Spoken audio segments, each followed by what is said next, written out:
there, my lovely HCC folks. I hope you guys are having a wonderful week and that you didn't get too much disruption because of the snow. I want to take a moment. I'm sorry that this video is a little bit late this week, but I want to take a moment and kind of go over some concepts with you. Um, First and foremost, I'm so proud of everybody and all your hard work that you put into your English 111 essay.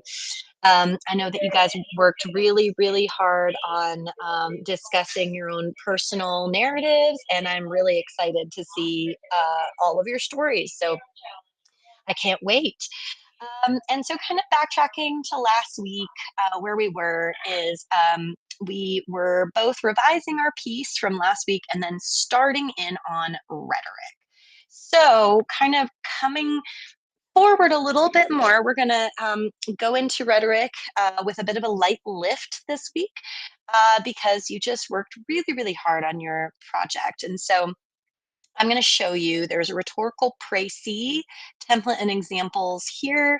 I'm going to go over the rhetorical précis notes. I'll probably go over those next week, but you're welcome to take a peek at that now. So thank you for arguing is this PDF. And so you're going to take this on to read this so that you can spot fallacies. And so fallacies are logical gaps in argument. And so this is all about logical fallacies. So last week was about rhetoric, just in general, and these are about logical fallacies, which are problems in regards to rhetoric or like rhetoric that's being used to like sensationalize something. Okay. So what we're doing this week is you're going to kind of capitalize on what you did last week, and you're going to start digging into some text. And so first of all, we're going to focus in on rhetoric in real life. And so this one is where you get to look at like rhetoric in the wild and fallacies in the wild. And so you're going to explain something that you see in the wild in regards to rhetoric.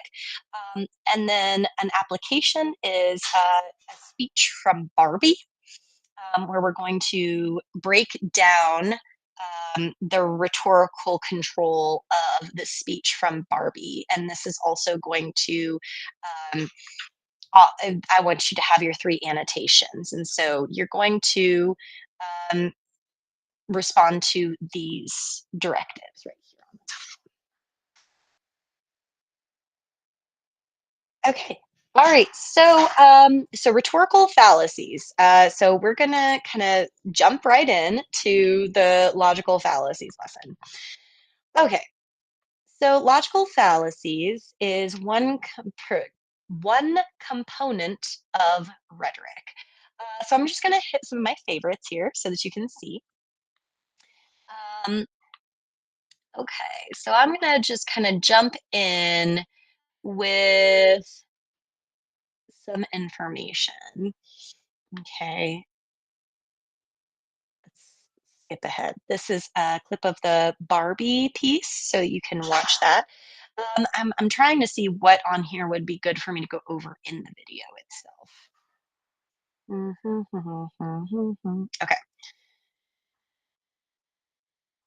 All right, so I'm going to start on slide 10. So a critical reader must be able to evaluate arguments. And so when you evaluate an argument, a set of claims, you determine its value or persuasiveness. So the parts of an argument are generally the issue, what's the problem, the claim, the position, and the support and the refutation. So as you're looking at logical fallacies, like you always want to look at what types of evidence somebody presents, what kind of personal experience, examples, statistics, to see whether or not it's relevant. Okay, so there are some unfair evaluations of arguments here. So I want to go down to the appeals, okay? So I'm going to skip down to these. Okay. So arguments that are sensationalized. We have fallacies. Fallacies are whenever you have faulty reasoning. So you'll probably recognize some of these, like the red herring, which is like You're late again. Yeah, well, you always nag me about everything. Makes me wish I didn't come at all. Why can't you just be happy to see me? It's a way to change the direction of the original argument. Okay, so my fire alarm is about to go off. So I have these available that gives you some more breakdown on what these look like in different scenarios and different contexts. Um, so as you are evaluating the arguments and whether or not they're ethical, you want to appeal to false authority. There's also emotional arguments like slippery slope. So, as you're evaluating arguments in the wild, these are really good to help you as you are like developing your ideas. And I really apologize, but I have to go now. So, let me know if you need any further assistance on this. And I look forward to reading everybody's essays. Thank you and have a great week.